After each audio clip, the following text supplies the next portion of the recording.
네, 안녕하십니까. 안태욱장입니다. 오늘은 좀 야외에서 인사를 드리도록 하겠습니다. 먼저 월간 이장섭 출연하신 이장섭 전 의원이 오셨습니다. 안녕하세요. 예, 안녕하세요.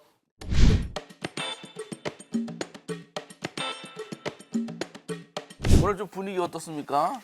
예, 오늘 제가 할 얘기도 그렇고 우리 저 앵커께서 물어볼 말도 그렇고 굉장히 좀 심각하고 그럴 텐데 이 무대랄까요? 우리 네, 네. 주변이 꽃도 있고 아주 좋아서 네. 좀 심각한 이야기가 그래도 조금은 부드럽게 진행되지 않을까 싶고 네. 이런 준비하느라고 얼마나 고생이 많으셨을까 이런 생각도 좀 들고요. 예, 좋습니다. 예. 시청자 여러분, 여기 어디냐면 태희 꽃밭, 태희 저 뒤가 저희 사무실입니다.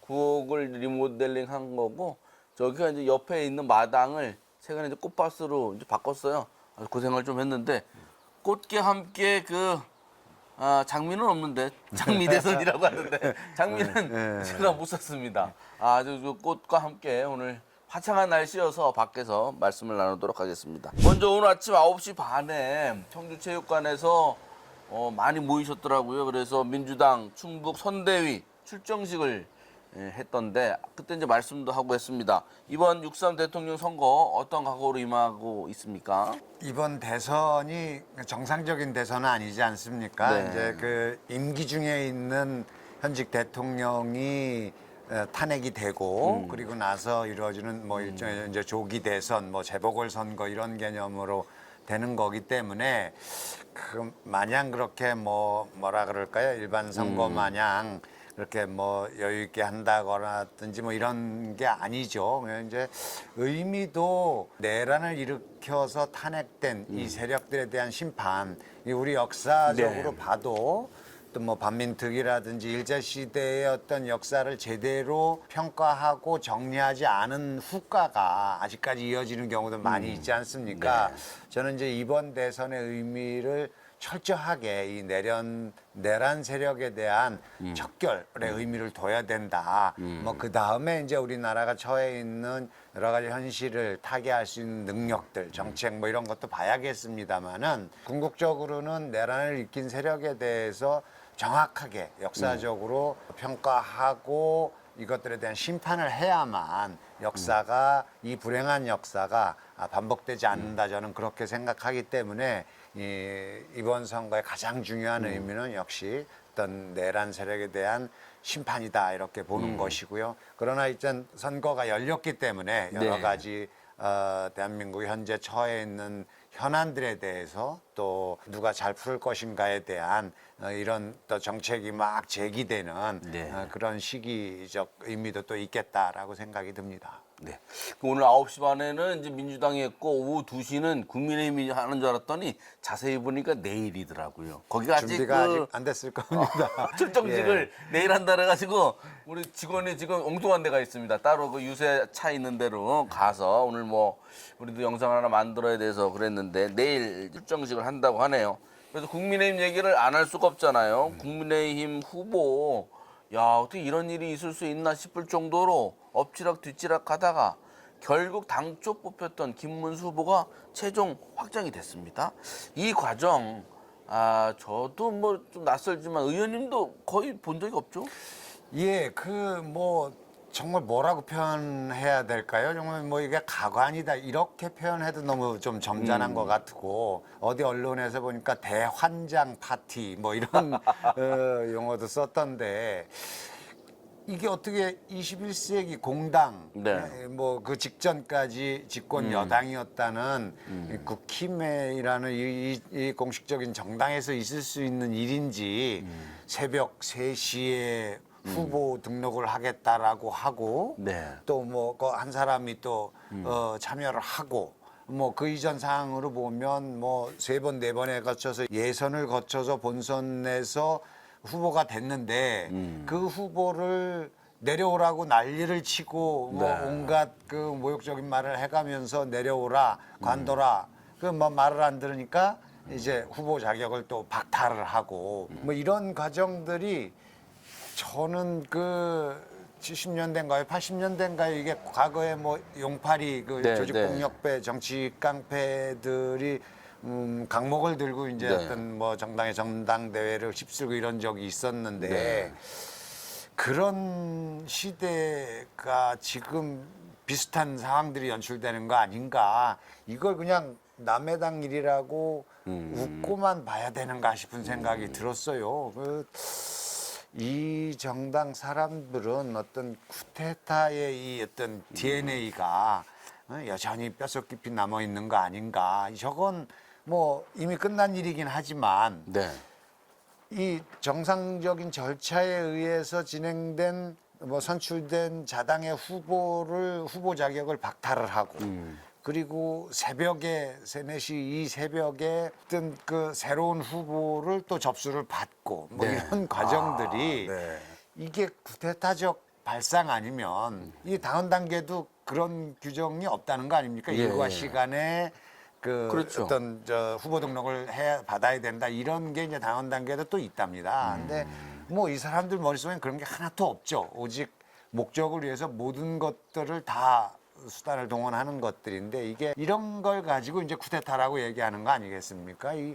이런 세력들이 대한민국 민주주의 역사 속에 여전히 있어야 되는 것인가 참 국민의 한 사람으로서 자괴감도 들고 이게 지금 대한민국의 1당, 2당 이렇게 되는 거 아니겠습니까? 네. 그거 자체로도 참 불행한 일이다 싶어서 더욱더 이번 대선에서 국민들이 좀 정확하게 심판을 해주셔야 된다. 그래서 네. 이런 방식으로 정치를 해서는 도저히 통하지가 않구나라는 거를 아주 뼈저리게 느끼게 해줘야만 이런 우리 정치에서 이런 일이 없지.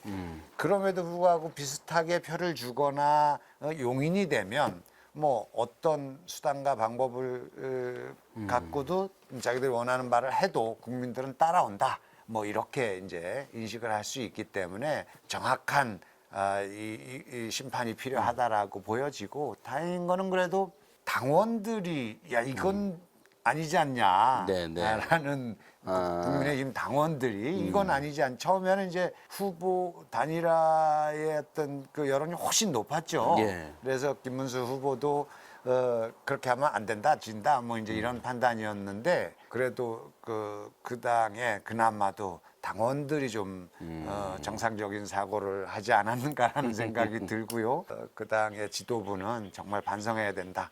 그렇게 생각합니다.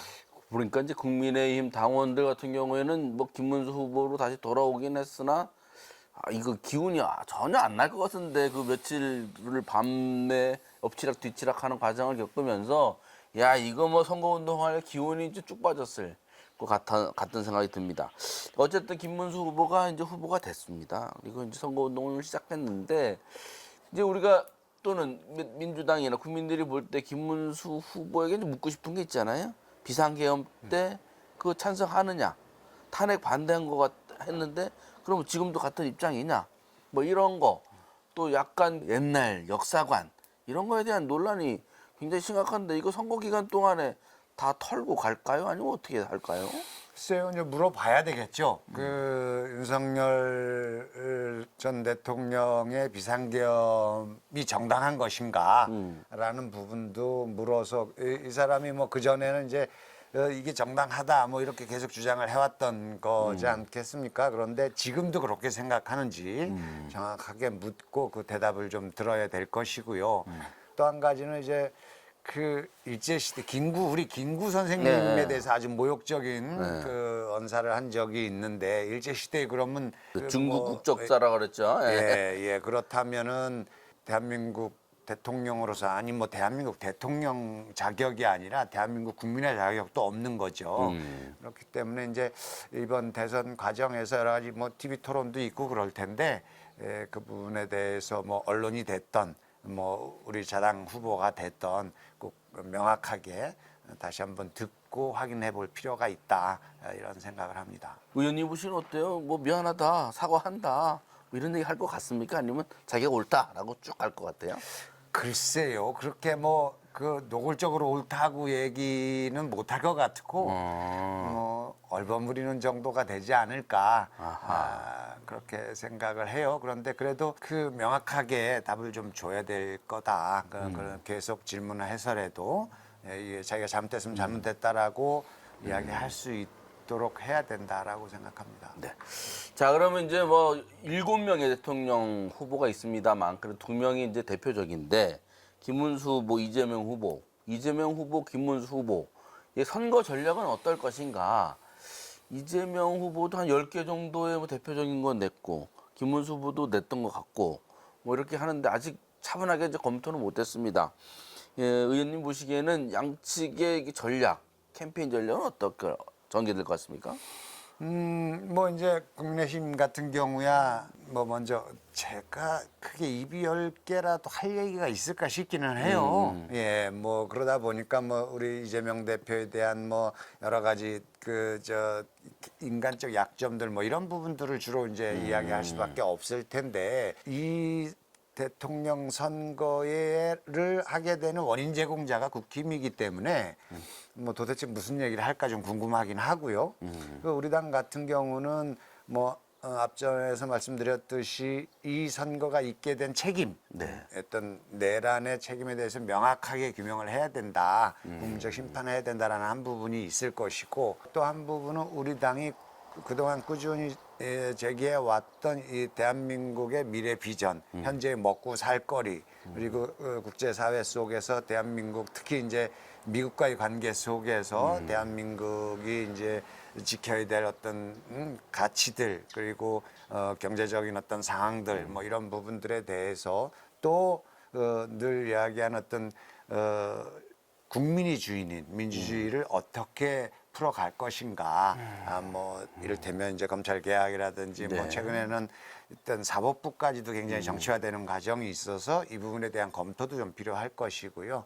뭐 이런 측면들도 뭐 가장 중요하게는 이제 경제 먹고 사는 문제일 텐데 그 부분에 대해서도 구체적으로 좀 방법론까지 제시하면서 우리 국민들과 모처럼만의 어쨌든 뭐 정상적이지는 않지만 국민들과 함께 모색하고 토론해서 가장 우선은 정상적인 대한민국을 만들어야 되는 것이고 그 다음에는 이제 이걸 딛고 한 단계 더 앞으로 가는 그런 대한민국을 만드는 그래서 이제부터는 진짜 대한민국의 진면목을 보여줄 수 있는 그런 전략으로 가야 되지 않을까 싶습니다. 네, 알겠습니다. 그 저희가 이게 얘기에 집중하다 보니까 또 이 분위기를 한번 설명을 해드려야 되는데, 하여튼 저희가 낮에 근무할 때 여기 문을 열어놓기로 했어요. 그러니까 지나가시다가 특히 점심 때 차 한 잔 요 근처에서 드시고 산책하러 오시면 좋겠습니다. 저희가 있으면 차라도 한 잔 대접해드리고 좋겠습니다. 없으면 와서 네. 의자들도 있으니까 구경하고 좀 쉬었다가. 저도 이제 그 요새 좀 시간이 날 때 집에서 이렇게 저렇게 이제 화단 뭐 꽃도 좀 심어보고 이러는데 이게 꽃을 계절에 맞춰서 계속 심기가 이렇게 맞아요. 만만치가 않아요. 어떤 꽃이 언제 피는지도 잘 모르겠고 이 초보자는 그래도 지금 꽃이 제법 이렇게 있습니다. 이게 오셔서 완전히 손이 정돈이 잘 된 꽃도 이쁘지만은 야생화 같은 느낌이 있는 이런 꽃 구경도 잔잔한 재미가 있으니까 뭐 와서 보시죠 뭐. 자, 말씀을 이어나가도록 하겠습니다. 오늘 그 TV에 보니까 이재명 후보가 그 방탄복을 입었더라고요. 예전에는 방검복, 칼에 찔리면 이제 보호할 수 있는 건데 지금은 방탄복. 총알을 이제 막을 수 있는 거잖아요. 그 정도로 테러 위협이 좀 있는 것 같고 이모전 국회의원께서 안전실장으로 임명이 됐더라고요. 네, 그렇더라고요. 뭐 경찰청 차장 출신이니까 거기에 이제 실력이 있어서 안전실장으로 임명이 된 것 같은데 그만큼 이게 정상적인 대선 캠페인이 아니라 또 하도 돌발 사태가 많아가지고요.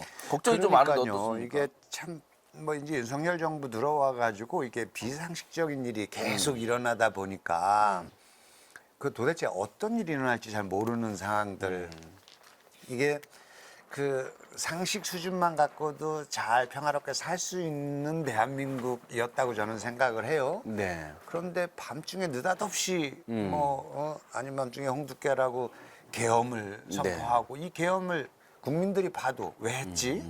자기가 성공할 수 있으리라고 생각했나? 참 상식적이지 않다. 이런 판단을 하지 않았습니까? 이제 계엄도 일어나고 무슨 후보 선출하는 것도 그렇고 계엄 이후에 탄핵될 때까지 어떤 대중 집회에서도 보면은 굉장히 상식적이지 않은 여러 가지 일들이 많이 발생을 하고 그래서 정말 별일이 다 일어날 수 있겠다.